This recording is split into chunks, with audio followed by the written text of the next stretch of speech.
buenas noches, bienvenidos a esta tertulia, a esta charla sabatina que establecemos entre ustedes y nosotros aquí en La Dichosa Palabra y en la que intervienen casi siempre dichosas palabras. Después de ese silencio, de esas pocas palabras que hemos oído ahí durante la Bella Durmiente, pues que venga la verborrea y que empiece ya aquí esta conversación. Y para ello hay que presentar ante todo a los dichosos.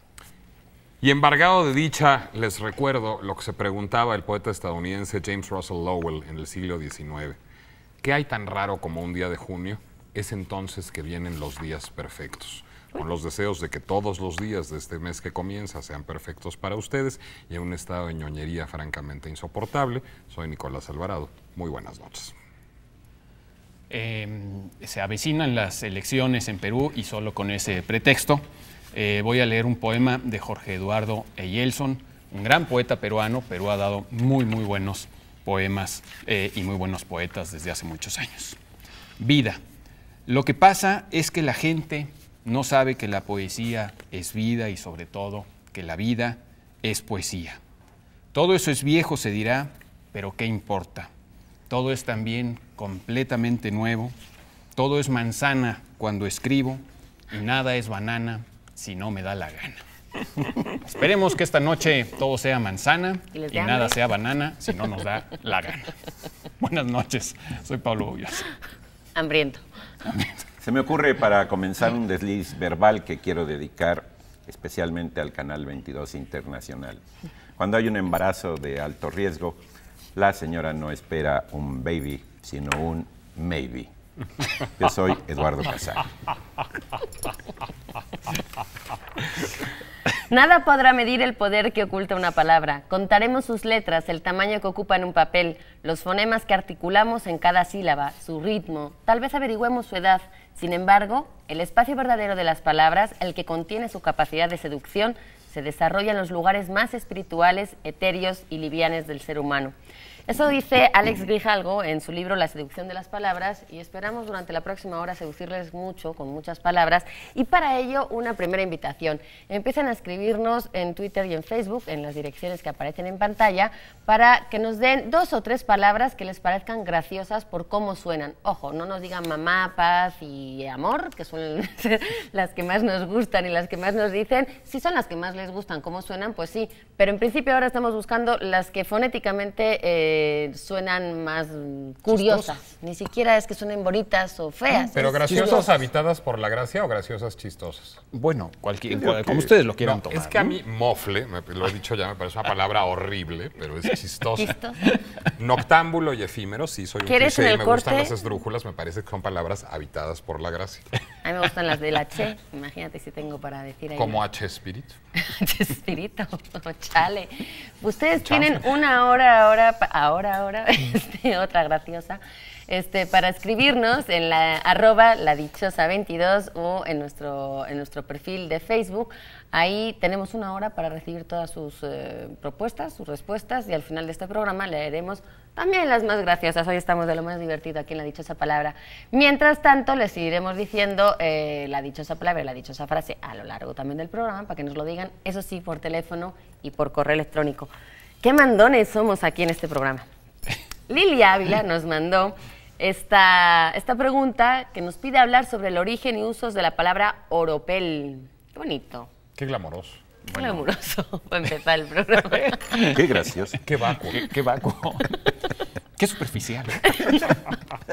Bueno, oropel, hablemos del origen de la palabra oropel, pues viene de oro y de piel, de aurum, que es oro y que dio origen a muchas palabras en español, como oropéndula, un pajarito, orfebre, artesano que trabaja con el oro, etcétera, ¿no? Y pelum, que es piel, es decir, el oro y la piel de oro, y el oropel pues es justamente esta cosa superficial, falsa, que no es oro, pero que parece oro y que da el papazo, ¿no? Pero sí está, digamos, revestido. Es finalmente lo que en francés se conoce como plaqueur, ¿no? Es decir, es aquello que tiene una hoja de oro que lo cubre. O sea, sí hay oro, pero poquito.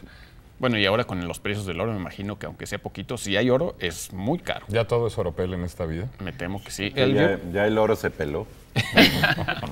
Pero fíjate que tiene que ver precisamente con esa vestimenta que hace parecer más valiosa de lo que es en realidad, y que durante las épocas de miseria o de menor abundancia en las cortes, sobre todo en las europeas, las monarquías, se decía que la gente se seguía vistiendo con la misma ropa porque ya no había nueva para comprar, y era ese tipo de oropeles, era ropa muy desgastada, muy vieja, pero que la gente empezaba como a lucir como si fueran esas grandes vestimentas que tenían. Bueno, en los todavía años hace unas cuantas decenas de años, la gente, no en las cortes, sino la gente de clase más o menos media, pues no tenía muchos trajes y era común mandar a reparar tu traje y a repararlo varias veces, ¿no? Y se iban usando muchos los trajes. Bueno, no sé. Sí, pero bueno, era la época en la que se reparaban las cosas. Actualmente son desechables. Oye, yo sí reparo en mis trajes. altísimo porcentaje. Bueno, yo no, el señor Sastre. Pero tú eres para el que trabajo. el más glamuroso de esta mesa, pero eso no hay ninguna duda. Una cosa es que te los ajusten y otra cosa es que ya del uso los mandes También. a reparar. No creo que solo bajo de vaso, de peso también me caigo y lo rompo con gran frecuencia. Ahora, pero soy torpe. oropel ya tiene un sentido, no tiene necesariamente un sentido como peyorativo de que está vestido de oropel. Depende ¿no? del contexto. No, Lo depende, tiene, sí. Claro. lo tiene, por ejemplo, en el apodo a Hollywood, que en inglés se le apoda Tinseltown y la traducción literal es la ciudad del oropel, y así se dice. Y esto es, digamos, por la falsedad del glamour hollywoodense. Por una parte, por la falsedad muy tangible, es decir, porque uno ve las escenografías y pues están hechas de cartón piedra, pero por otra parte, digamos, por la falsedad y vacuidad de la industria del cine, toda particularmente en Hollywood.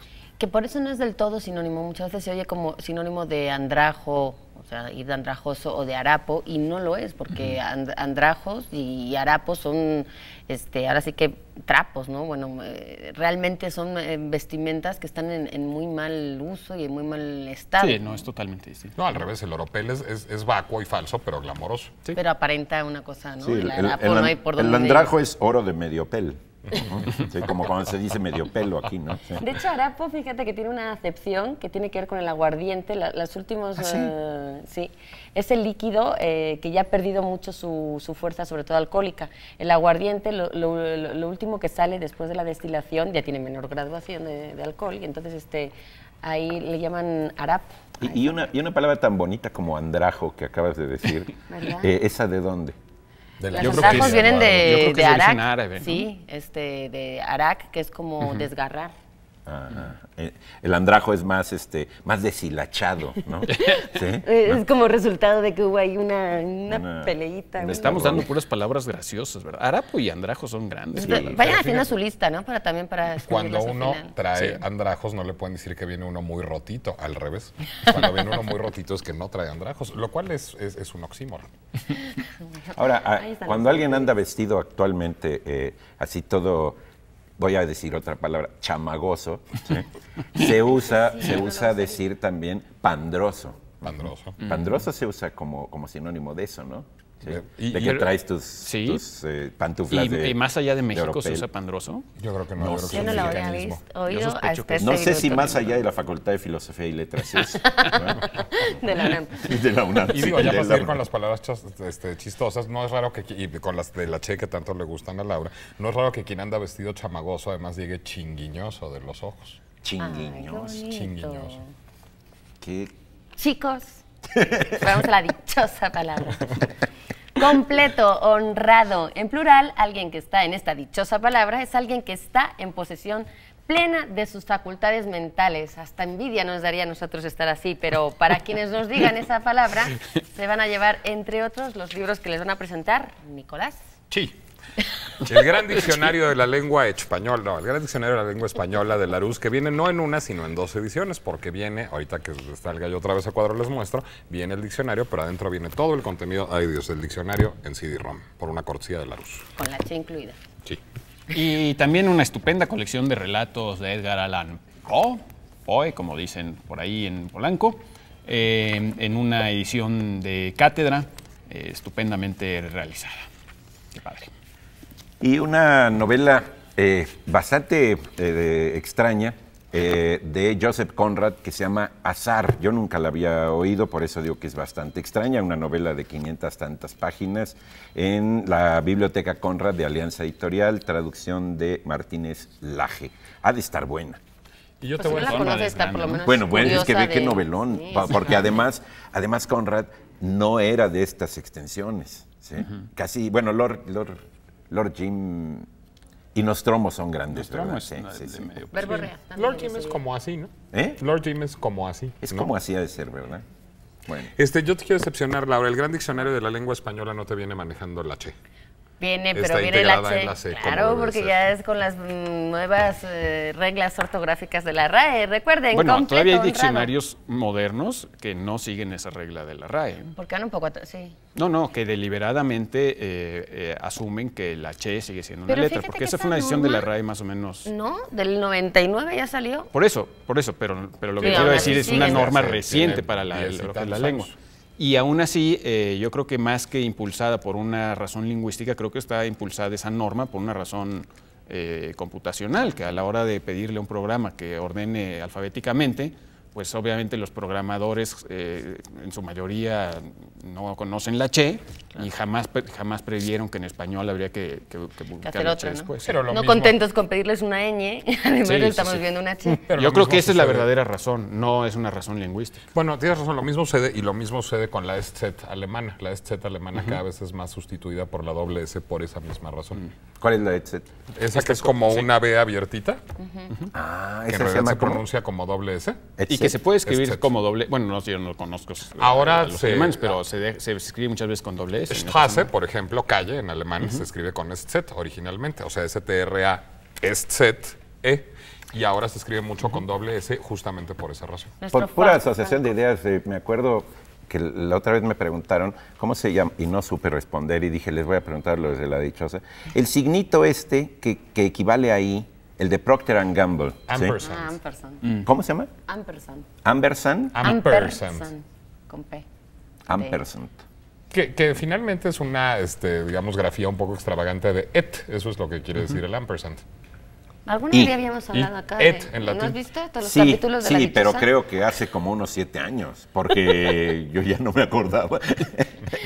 Hay que sacar esos DVDs de la dichosa palabra No, en el cuanto antes. YouTube están unos increíbles. O sea, el otro día mi mujer me mostró unos y hemos cambiado, ¿eh? Sí. Está el primero. Si yo no me pienso está el torturar bien, primero. No Sí, es lo que cuento. digo. muy Pues extraño. dicen, no, es que hay que cambiar escenografía porque es nueva temporada. Le digo, con que nos vean a nosotros ya se ve que es nueva temporada. Hemos mejorado con los Sí, teléfonos, claro, hemos ¿qué pasa? mejorado, pero Miren. No, Bueno, Ricitos de oro y sus 3 ositos. pero yo solo no soy. hoy vengo muy bien acompañada por los 3 ositos. Carmen Bretón nos pide que comentemos acerca de la poesía y existencia de Enrique González Rojo. Yo imagino que De la el hijo, existencia, porque o sea, entre el el hijo. padre, el Primero, sí abuelo. existe.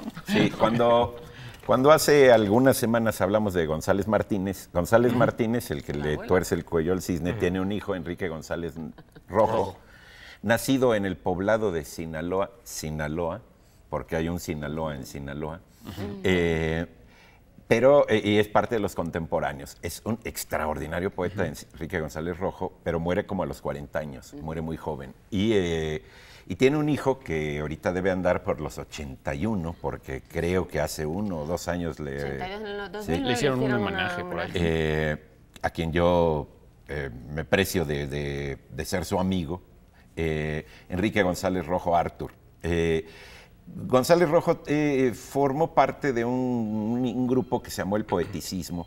Estás hablando ya del hijo, del del hijo. nieto Del de nieto. González Ya del Martínez. nieto de tercera González generación. Martínez, sí, que además tiene una característica, digamos, para que lo reconozcan en la calle, siempre anda de traje. Sí. Y sí, No en pants, sí, ¿no? no. Es decir, los domingos, cuando todos salen en sus pants, que es el uniforme que se usa para ir al súper, ¿no? Él va de traje y además traje de chaleco. Y corbata, es todo Yo un me podría caballero. llevar muy bien con Enrique González Rojo. Procede. Sí, y es vecino, si quieres un día Un día nos organizamos vamos a un echar encontrón. café, pero tienes que venir de traje. Ah, sí, bueno, pues me lo pongo. No le hace, yo no le tengo miedo Mira tus a la bastones corbata. y tus Ajá, sombreros. sí. González Rojo, junto con Lizalde y con Marco Antonio Montes de Oca, Montes de Oca, sí. y con, uy, el otro se me olvida, organizan el grupo del poeticismo. Él, González Rojo, que es un hombre que tiende a la teoría y tiende a lo muy expansivo, escribe una teoría del poeticismo que en realidad ahora se puede encontrar muy bien resumida en un librín que él mismo hizo, que se llama El concepto de la poesía, Y era como una teoría para armar básicamente metáforas. Es muy interesante el planteamiento, porque no es una cuestión de... Por el ismo parecería que es un vanguardismo, pero no era un vanguardismo. Era un enfoque de una poesía que se asentara mucho en las metáforas, en el juego metafórico, en el juego verbal. Ahora, Lizalde reniega de su etapa poeticista como de todos sus pecados.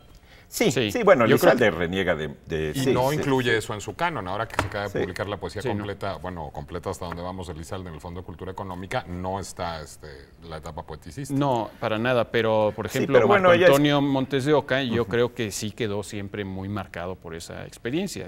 Sí.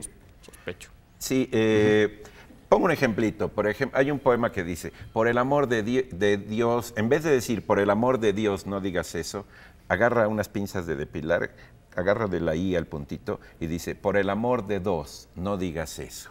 ¿Sí? Y con esa pura innovación se cambia la imagen y el enfoque. Es como una cuestión muy caleidoscópica. Publicó hace algún tiempo un librín que se llama Para deletrear el infinito, en Cuadernos Americanos. Pero más en bastantes ediciones y entregas. Es que luego el propósito, era un propósito de esos bastante desquiciados, porque tiene sus propósitos desquiciados, que era luego de cada uno de los cantos ir publicando un libro completo. El antiguo relato del principio, que creo que es uno de los primeros cantos, y luego publicó el antiguo relato del principio, ya desarrollado. ¿Sí? Entonces, luego otro que se llama... el quíntuple valar de mis sentidos, que era sobre los sentidos. Como es filósofo, era muy sistemático y entonces hace una cuestión muy sistemática de sus libros de poemas y de su proyecto poético. Actualmente se pueden encontrar antologías de él. Verso Destierro publicó una muy buena. Y también por el lado de la cuestión filosófica, la Universidad de la Ciudad de México publicó... rumbo a la concreción, que es un libro de filosofía. Era un extraordinario profesor. Y también tuvo una militancia política bastante fuerte, clases? ¿no? Sí, no sé si la es tiene parte todavía. de los grupos que, digamos, que militan con revueltas, que los expulsan de un lado, fundan otro. En la época del Partido Comunista y de sus desprendimientos, él tiene esa cuestión militante. Es un poeta muy, muy interesante, muy interesante. Yo le invitaría a que lo vieran para ver cómo se complican las metáforas. ¿No? Exacto, Pero que te dio clase. dice Pablo. Porque dio clase durante 30 años, me metí a clases de él cuando yo era estudiante y era magnífico, porque es un hombre muy vehemente, con una gran racionalidad, muy agradable, inclinado a la música, tiene su piano, vive ahí en la Condesa y se le puede ver los domingos pasear con traje. No es común que 3 generaciones seguidas den escritores de renombre. González Martínez era muy, muy grande, ¿no? Muy, muy famoso. Oye, tú que lo conoces, cuentan, yo he oído de él, la anécdota de que cuando él nació, a los pocos días o a las pocas semanas, tembló muy fuerte en la ciudad y se cayó una enciclopedia británica que casi es víctima del enciclopediazo. Yo creo que sí le cayó porque asimiló muchas cosas y debe ser por vía traumática, la llamada ósmosis traumática. ¿Sí? Si cuentan que la esquivó, es probable que leyendo sus libros se vea que no la esquivó. ¿Sí? Pues eso fue Enrique González Rojo y esto es el primer bloque de La Dichosa Palabra. Nos tenemos que ir a un bloque, pero volvemos enseguida, no se vayan.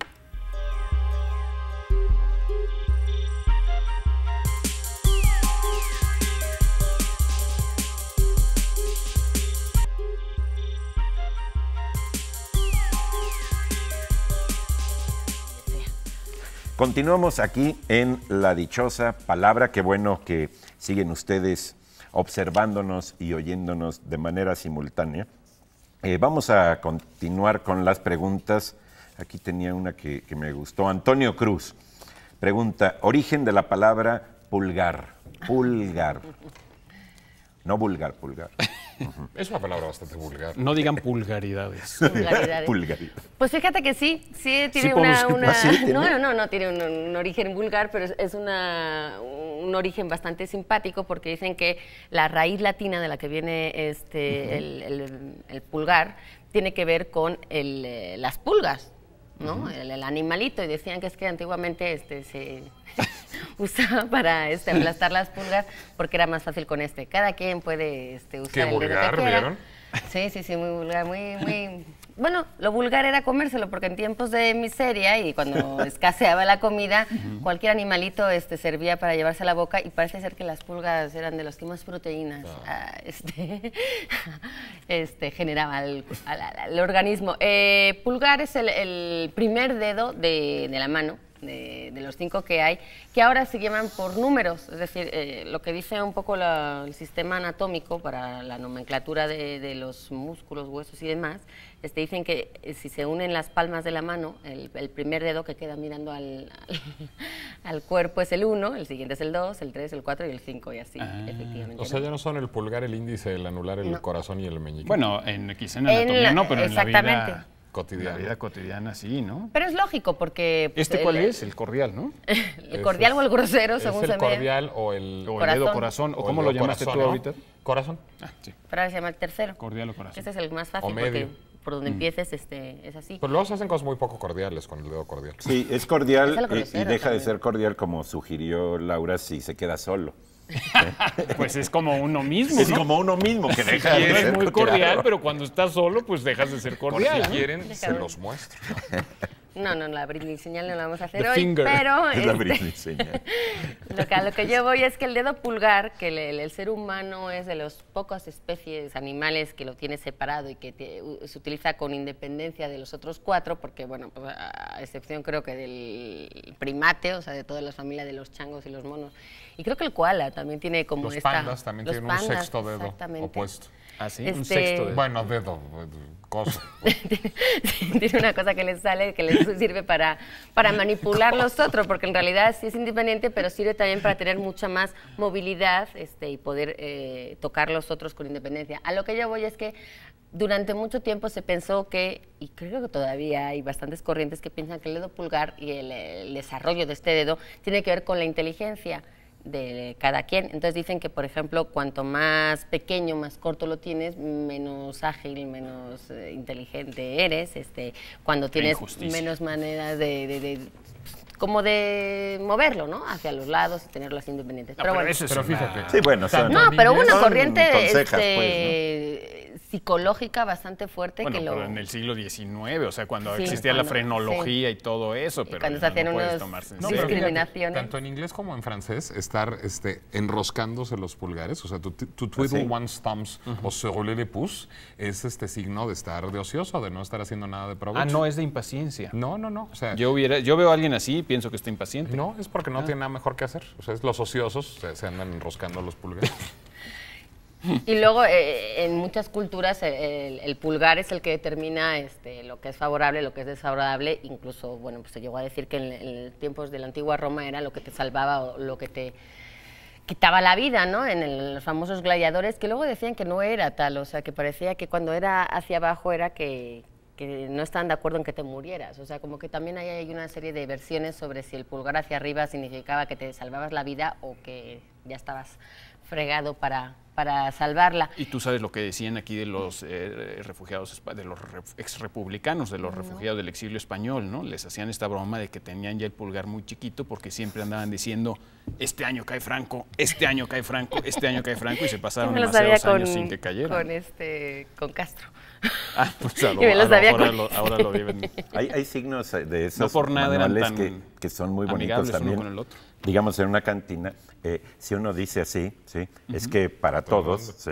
Y así es también las otras, pues, ¿no? Pero eso es con el índice, ¿no? De hecho, el índice viene de index, de indicar, porque es el que se utiliza para señalar, el corazón, el anular, que viene de anillo, porque aquí es donde se suele poner el anillo matrimonial de pedido, etcétera, y el meñique, que viene de minimus, que es el chiquito, y que también dicen mucha gente que viene de menino, en portugués, pequeñito. Como las meninas de Velázquez. Que también tenían los meñiques pequeños, Bueno, los ahora, pulgares. De hecho, Con había todo una sí que era toda ella pequeña. Ahora, digital es un término bastante, bueno, dígito, es un número, pero digital es los dedos que se pueden contar con los 10 dedos de la mano. Y es curioso porque ahora todo lo digital, pues se utilizan las manos, pero para mover toda esa de tecnología. Me hiciste recordar un chiste sobre onanismo que no voy a contar.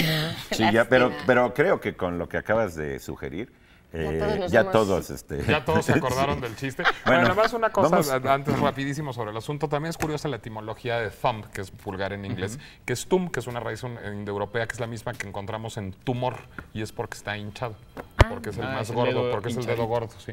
Pues sí, sí está hinchadito. Vamos a nuestra dichosa frase. Ahí va a aparecer en sus pantallas. Vean que son dos dichosas frases. Que tanto amor queme sus naves antes de llegar a... ¿Es esto, dioses, poderosos amigos, niños, domésticos, señores, lo que duele?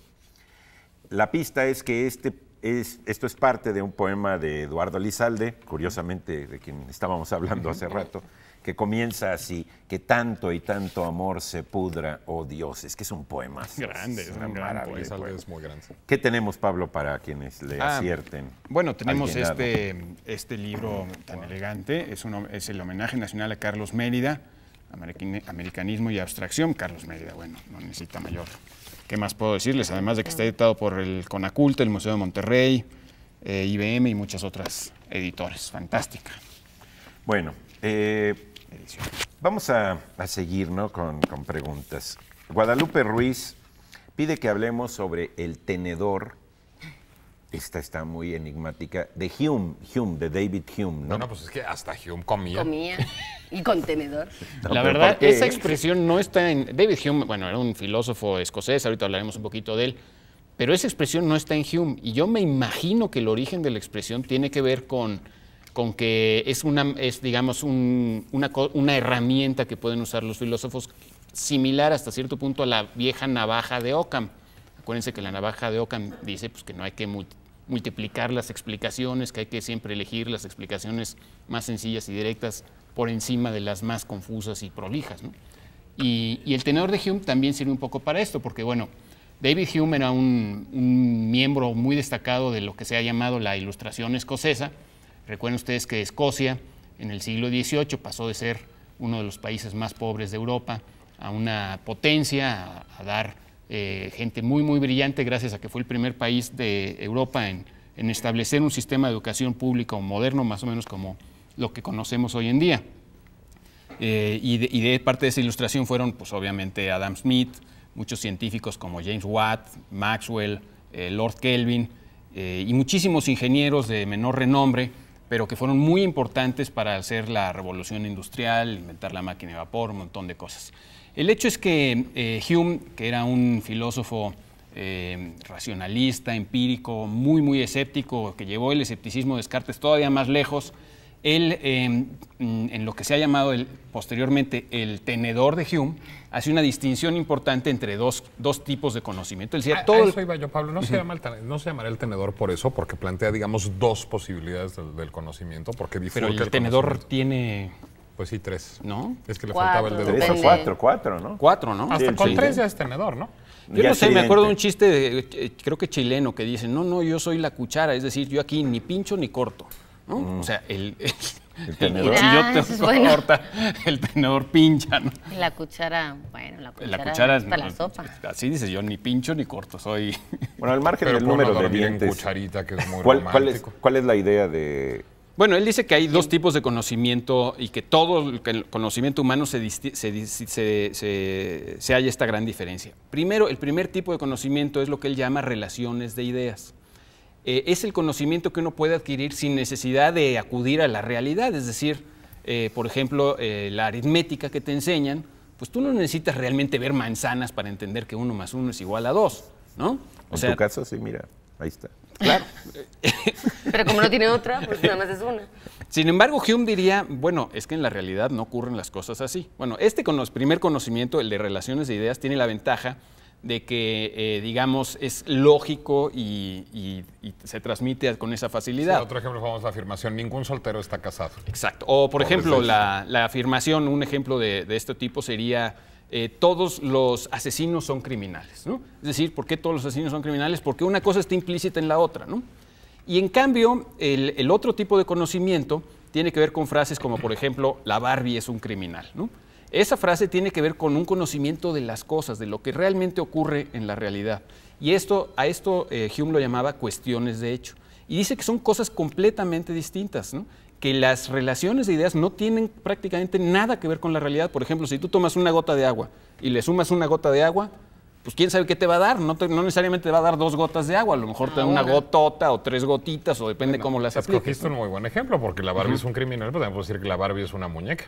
Exacto, o sea, pero tendrías que ir a conocer que la Barbie es una muñeca, porque no es lógico, o sea, tú tienes que tener ese la Barbie conocimiento tendría que aceptar de las que es cosas. un criminal.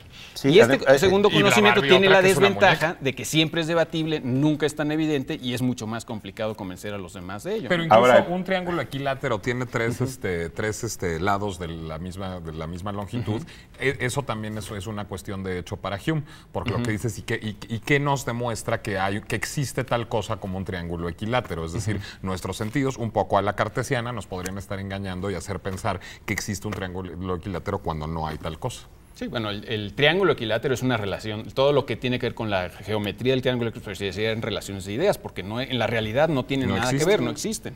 Y eso nos lleva a Y Dios, es cierto, por o sea, cierto. tú en la realidad, pues a ver, encuéntrame un triángulo equilátero surgido naturalmente, pues no, o sea, es un invento humano, ¿no? Y para Hume, Dios es otra relación de ideas. Es decir, no hay manera de probar como cuestión de hecho la existencia de Dios. Lo cual no quiere decir que Dios exista o que no exista. Lo único que quiere decir es que Dios y su existencia son una relación de ideas. Esto digamos, tiene implicaciones bien interesantes. Por ejemplo, yo alguna vez leí en un libro de divulgación científica que ciertos científicos decían que las matemáticas no eran una ciencia.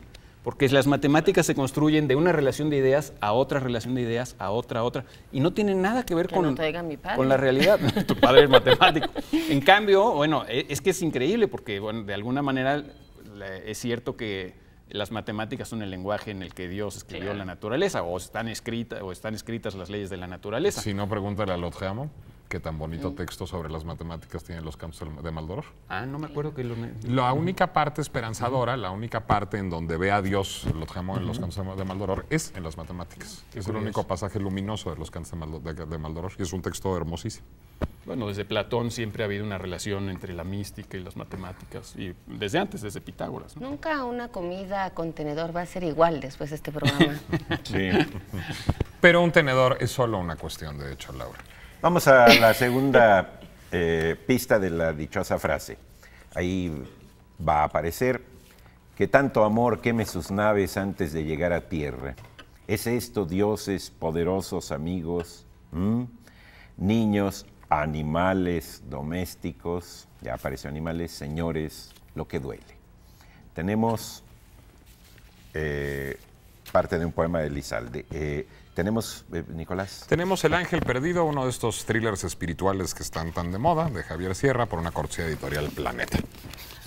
Y tenemos de Sexto Piso una maravilla, como todas las que hace esta editorial maravillosa, Viva la Vida, los sueños de Ciudad Juárez, de Baudouin y Troops, con un prólogo de Paco Ignacio Taibo II, que es una iniciativa maravillosa. Lo que hicieron estos personajes, los autores, como reporteros, se fueron a Ciudad Juárez, y lo que hicieron fue preguntarles a los habitantes que les contaran sus sueños, es decir, a cambio de un retrato hablado, es decir, no aparece nadie con una foto ni con un nombre, aparecen nada más los retratos a cambio de darles un sueño. Entonces se trataba un poco de decir cuál era la realidad de esta ciudad, que bueno, lamentablemente está siendo ahora más noticia por su mala situación y su violencia y todo lo que les está pasando, pero bueno, esto viene a demostrar que los habitantes de Ciudad Juárez tienen todavía muchos sueños y que son auténticos supervivientes. Esta es una muestra de ello. Felicidades a Sexto Piso y a sus autores, desde luego. Y de hecho hay una canción de Fernando Rivera Calderón, que fue uno de los que lo presentó hace poquito, que se llama Viva la Vida, y es hermosa. ¿Por qué dijiste thriller qué? Uno de esos thrillers espirituales, así con Thrillers. cosa mística, que está como muy de moda, así como el Código Da Vinci. Ah, Estas cosas de la Catedral del Tan, Mar, tan, y tan. las cosas que están muy de moda ahora. Fíjate que ahora que Laura mencionaba lo que pasa en este libro que ya no conozco, me estaba acordando de un poema de Ungaretti y de lo que alguna vez me contó Esther Seligson, que vivió en Israel algunos años y que le tocó esta etapa donde pues caían a cada rato Sí. bombas y granadas y cosas así por la insurgencia palestina y ella decía que difícilmente, que nunca se había sentido tan viva como cuando estuvo en esa situación de peligro cotidiano. Y el poema de Ungaretti es un poema clásico muy famoso escrito en la Primera Guerra Mundial, cuando está escribiendo al lado de un compañero muerto en la guerra, en el combate, en una trinchera, y él dice, nunca me he sentido tan aferrado a la vida, ¿no? Qué bonito. Vamos a un corte y regresamos en un momentito.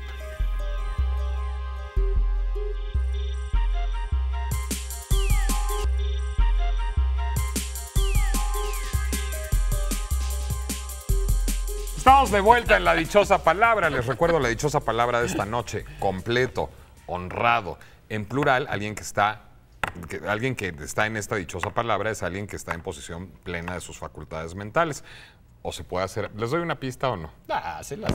No, también se puede hacer algo a carta. También. Ya lo ¡Qué volviste barco! dichosa frase. Ya lo volví muy fácil, ¿verdad? Dichosa frase. Bueno, ¿qué se pueden llevar si contestan correctamente la dichosa palabra, Laura? Otro consentido por mí, Alejandro Magallanes, maravilloso ilustrador. ¿Con qué rima tima? Y fuera de ser algo que tenga que ver con rimas, tiene que ver sobre todo con juego. Y estaba yo ahora leyendo esto No, es que me parece Magallanes todo salió del divertido. closet como poeta. Es un extraordinario Es maravilloso diseñador, es un él, extraordinario El libro es dibujante. muy una- divertido. una Pero es un buen maravilla. poeta y está muy Es una divertido el maravilla. libro. Dice, mire, se dice que en números alegres se necesitan por lo menos 2.858 lectores que compren este libro para agotar la presente edición. Variable 1, si los ejemplares se venden. Pensando que quienes compren el libro lo lean y lo compartan con alguien más, ¿con qué rima tima? Tendrá más o menos 4.287 lectores. De acuerdo al señor interventor, cada ejemplar se puede leer y ver en unos 30 minutos. Pues hay quienes no leerán las portadillas, ni los folios, ni el colofón, ni el poema extenso de la página 47. Si multiplicamos el número de lectores por el número de minutos, veremos que se invertirán aproximadamente 128.610 minutos de tiempo de lectura, o sea, 2.143 horas con 30 minutos, o sea, 89.31 días, o sea, casi 3 meses de lectura continua, lo cual está muy bien, sabiendo que el tiempo es lo más valioso que poseemos los seres vivos. Variable 2, lo demás. Se aconseja abanicarse la cara con este ejemplar y, de ser posible, distinguir su olor a papel, tinta y pegamento. Ahí está. No, muchas felicidades, Alejandro Magallanes. Editorial Almadía. ¿Qué más tenemos, Eduardo? Yo ya leí el de Magallanes y me gustó mucho. Hasta recorté 2 y los puse en la pared de mi casa. ¿De veras? El de Sal Elefante. Tenemos de Editorial Trillas, de la colección de Historia de México Ilustrada, La Independencia y La Colonia. Se leen en este orden, primero la colonia y luego la independencia. La colonia sirve muy bien para refrescarse en estos tiempos de Sí, calor. también mientras te abanicas. Bueno, ¿Y Pablo? Bueno, sigamos con las historias. Tenemos Relatos e Historias de México, una revista que nos entretiene mucho y que esta vez está dedicado a Ignacio Comonfort, con una nota muy, muy divertida e interesante de Alejandro Rosas, otro gran historiador mexicano. Bueno, pues les recuerdo la dichosa palabra, completo, honrado, en plural. Alguien que está en esta dichosa palabra es alguien que está en plena posesión de sus facultades mentales. Contesten a los teléfonos que aparecen en sus pantallas o a la dirección de correo electrónico, por donde también nos llegan dichosas preguntas, como esta. Bueno, es una solicitud más bien de Diana Laura Tapia Gómez, que nos pide, y a mí eso me entusiasma mucho, que hablemos de Farabeuf, de Salvador Elizondo. bueno, Farabeuf, Elizondo es un escritor para mí Escritorazo. extraordinario de la llamada generación del medio siglo, y su novela más famosa, y yo creo que con justa razón, es Farabeuf. Farabeuf es el nombre de un doctor que es el personaje de la novela. Yo lo que recuerdo de Farabeuf, además de ahorita entrar en algunos detalles, es la primera vez que la leí.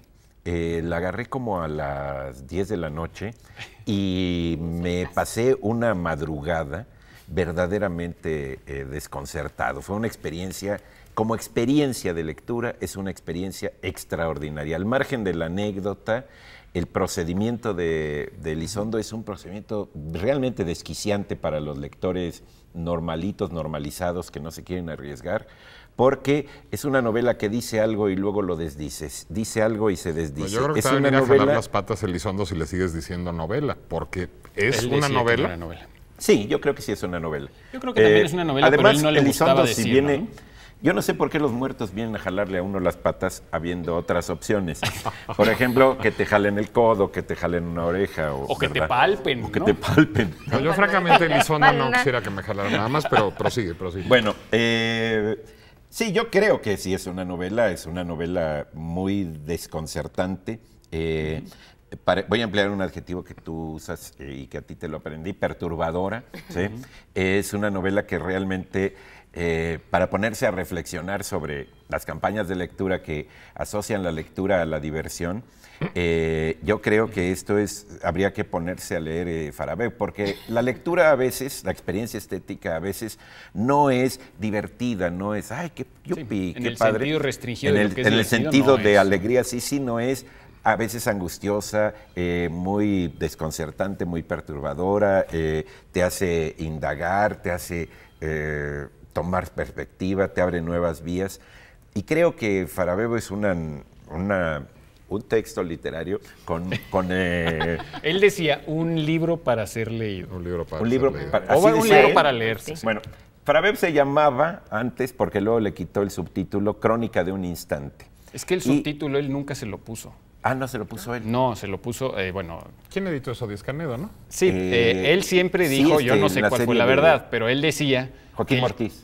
sí, o sea, Díaz Ajá, Canedo sí, en Joaquín sí. Mortiz. Él decía, yo no sé cuál sea la verdad, pero él decía que ese había sido un subtítulo que le había inventado el editor para que la gente no confundiera su libro con un libro de medicina.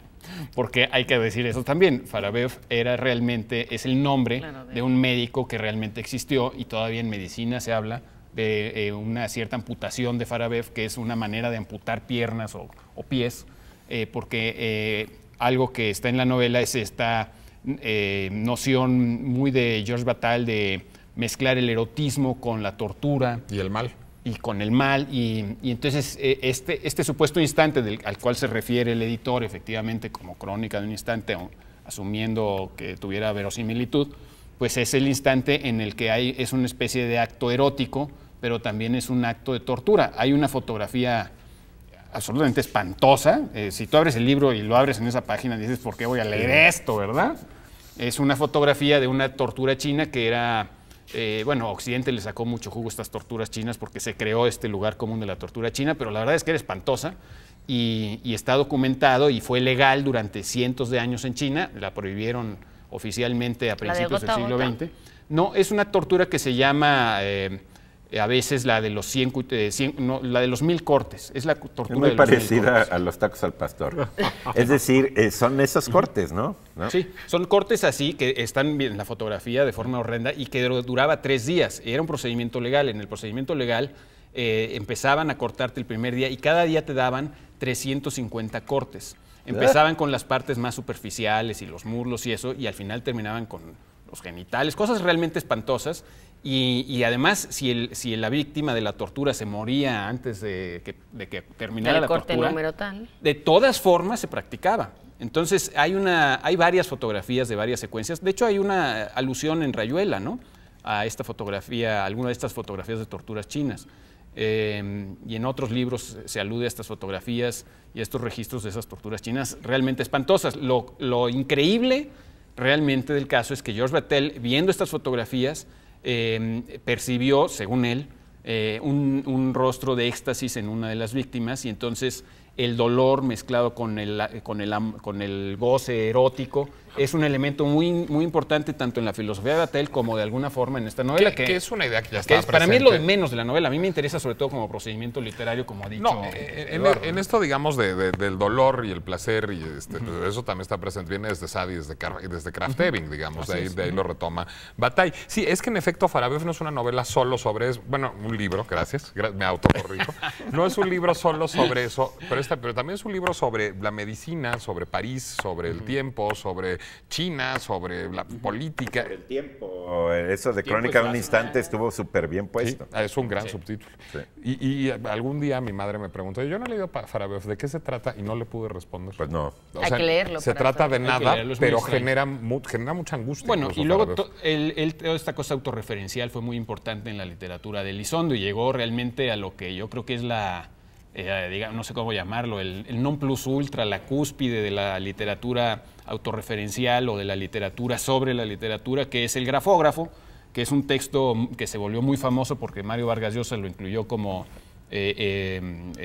al principio, en las primeras páginas de La tía Julia y el escribidor, que fue un super bestseller, y es ese famoso texto que no se trata de nada más que del acto de escribir, ¿no? Escribo que escribo. Mentalmente me veo escribir que escribo y también puedo verme ver que escribo. Y también puedo recordarme, verme, etcétera, etcétera. Es un texto corto, pero largo para recordarlo y muy confuso, donde no se habla de nada más que del acto de escribir.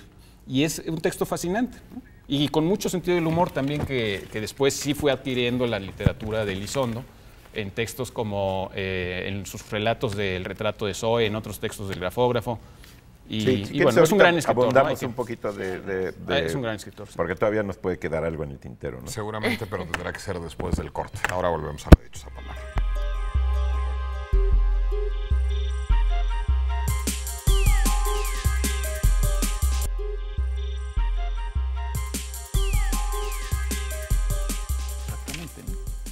Bueno, continuamos aquí en La Dichosa Palabra. Estábamos hablando hace unos minutos sobre Salvador Elizondo y Eduardo Casar dice que todavía se le quedó algo ahí ¿En el tintero? En el tintero. Sí, pero me ¿Cómo? desdigo porque no debemos decir eso de tintero porque ya está muy desactualizado, ya es retro. Entonces, ¿No usas un tintero? no uso tintero. Se le quedó algo ahí en la Uso, cola de uso el impresión. toner, El pero toner. ¿Te quedó en el toner? Se te quedó algo en la cola de impresión. en la cola de... Eso es peor, mejor me quedo con el tintero. Algo que se te quedó en la cola de impresión puede ser algo sobre Jennifer López, por ejemplo. Bueno, Bueno, ¿Se te quedó algo? no tenía nada más con Elizondo. Pensé que querían agregar ustedes algo. Que hay que leer Elizondo. Sí. Hay Y que ¿cómo? tiene cosas más accesibles que Farabeuf. Y además se trata de una experiencia de lectura. Eso es muy interesante. Cuando tú dices, bueno, ¿de qué trata la novela? No es de esas novelas que dices, llega un señor y sino el chiste es leerla. Es como, Por eso- ¿de qué trata En busca del tiempo perdido? Pues de uno que Está extraña mucho a su mamá, pues no. no, pero realmente Y le en gusta Busca del tomar Tiempo el té Perdido con pasan pastas. muchas cosas. En Farabeuf Sí, pasan claro, realmente sí, ya pocas sé. cosas. Lo que es interesante Es no por eso, poder es por eso describirlas. que a él no le gustaba llamar la novela. No, porque Contra Natura de realmente es un Bismas nombre es un libro muy, como Farabeuf. es un libro muy extraño. Contra Natura, A Rebours de Bismas, es un libro como Farabeuf, o sea, es una novela en la que no pasa nada. Es un libro, es una de las obras cumbre. ¿Cómo se del- llama en esta Contra obra? Natura, hay varias traducciones. Hay una de Cabrera Infante, que es difícil de encontrar, pero está editado en Tusquets en otra traducción. Mira. Bueno, Bueno, vamos mejorar. vamos a dar las respuesta. respuestas y mientras tanto, bueno, recuerden que desde antes de entrar al aire, siempre una media hora antes, subimos al Twitter. ¿Tú lo subes, Laura? ¿O lo sube no, aquí la el producción? productor. suben. Ok, al Twitter y al Facebook subimos Ahí me corretean en maquillaje. Nada. subimos una pregunta abierta que yo pongo con mucho gusto y ahora la pregunta era cuáles son algunas de las palabras que ustedes consideran graciosas por la forma en la que suenan.